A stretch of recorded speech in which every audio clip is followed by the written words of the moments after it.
আসসালামু আলাইকুম। কি অবস্থা সবার, কেমন আছেন? আশা করছি অনেক অনেক ভালো আছেন। আর আপনাদের স্বাগতম আরেকটা ব্লগে, আরেকটা লং ভিডিওতে চলে আসলাম। এই তো বাজার থেকে নিয়ে আসলাম লতি। আর লতি মানেই হচ্ছে চিংড়ি দিয়ে কম্বিনেশন। লতি চিংড়ির কম্বিনেশনটা সেই ওয়াও। কিন্তু হচ্ছে ত্রিশালে তো চিংড়ি মাছ পাওয়া যায় না, আর যদিও পাওয়া যায় প্রচুর পরিমাণে দাম। তো কী আর করার, আমি চলে গেলাম চিংড়ির শুটকি কিনতে। তো এখানে অনেক প্রকারের শুটকি ছিল। এই শুটকি মাছগুলা খেতে কিন্তু ভালোই লাগে, আমার কাছে মোটামুটি ভালোই লাগে, ভর্তাটাও মজা লাগে। তো আজকে আমি এই যে শুটকির বাজারে গেছি, এখানে অনেক অনেক ধরনের শুটকি ছিল।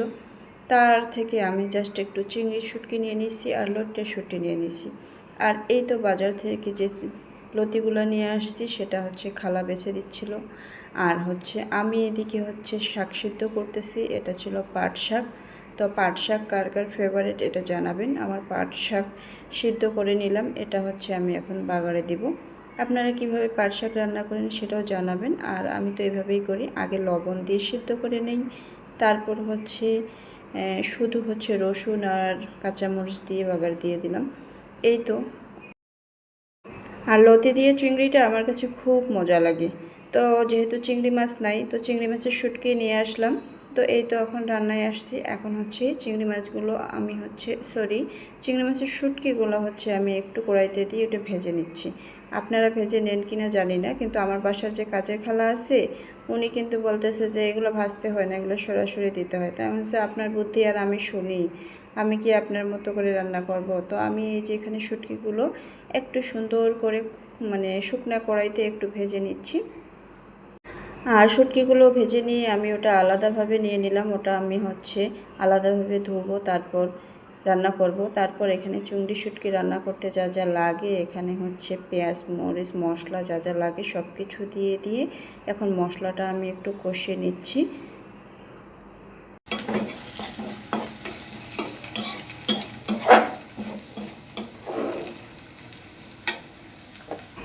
মশলা কষানো শেষ। এখন আমি যে চিংড়ি মাছগুলো ভেজে নিলাম ওগুলো সুন্দরভাবে ধুয়ে আবার সেই পেঁয়াজের মধ্যে আরেকটু ভেজে নেব। সুন্দরভাবে এভাবে ভাজতেছি। আপনারা কিভাবে রান্না করেন, আপনাদের প্রসেসিংও আমার কমেন্ট বক্সে জানাবেন। আমি তো এইভাবেই রান্না করি।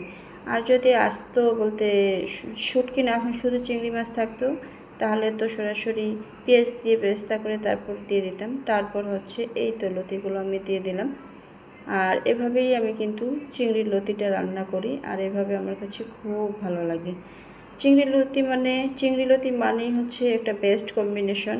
এটা আমার কাছে ফেভারিট। আপনাদের কাছে ফেভারিট কিনা জানি না।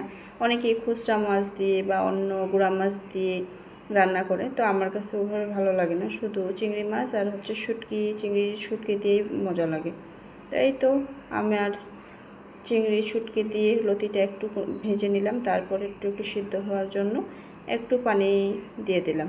আর তার সাথে এই পাশে আমি রুটি বানিয়ে নিচ্ছি। আর ওই পাশে চিংড়ি লতিটাকে আমি ঢাকনা দিয়ে বসিয়ে দিচ্ছি। আর এদিকে রুটি বানিয়ে নিচ্ছি। কারণ আমি সকালে যদি ভাত রান্না করি, আমার ছেলে জীবনেও খাবে না, তার রুটি খেতে হয়। তো আমি চটপট যেটা করি, রুটি বানানো একটু ঝামেলাই মনে হয়, আমি এভাবেই রুটিটা সুন্দরভাবে বানিয়ে নিই।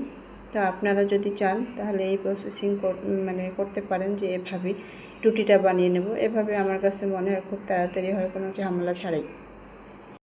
আর এদিকে রুটি বানাতে বানাতে আমার লতি চিংড়ির যে পানিটা ছিল, এই পানিটা শুকিয়ে গেছে। এখন পানি কমে আসছে। এখন আমি একটু খুন্তির সাহায্যে একটু নাড়াচাড়া করে দিচ্ছি।